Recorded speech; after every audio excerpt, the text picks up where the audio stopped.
Hi guys, it's Tasha. If you're new to my channel, welcome to the crib. For my returning positive supporters and subscribers, welcome back. Come on in and get comfortable. Guys, these are my Mother's Day cards for my sisters. Not the traditional one. I don't even know what this dye is called. I got the dye from Pink in Maine. Like I said, I can't remember what the name of the actual dye is, but you don't need a dye to do this. I've seen this done on YouTube without the dye, and I've actually did it without the dye, and the box was bigger.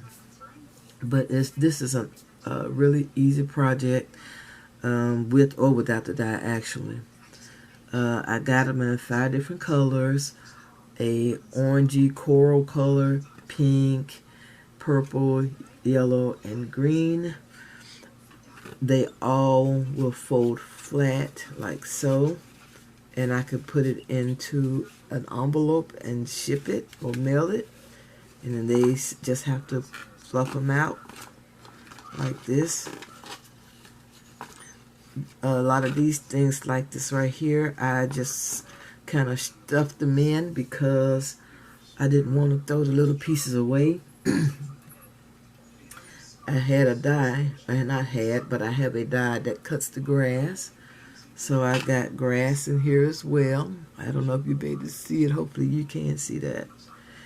And the butterflies were in a pack. And it had 10 butterflies, thank goodness. And I just made 5, and each one has 2. These flowers I bought from Michael's. But these little centers here are from Miss Leela from Crafts and Halls with Leela. When she sent me some love mail. And really that is it. I went ahead and spent the day doing these. And actually it wasn't a day. It was maybe 2 hours. And that's between me eating and watching Threshold. Okay. But this is my project share. I want to thank you guys so much for taking time out of your day to watch my video. If you haven't, I would greatly appreciate it if you would subscribe to my channel. Also, if you like this video, please give it a thumbs up or your comments. I truly appreciate it. Come back anytime, and I see you all in my next video. And remember, still rule dies, still rule. Bye-bye, little bugs.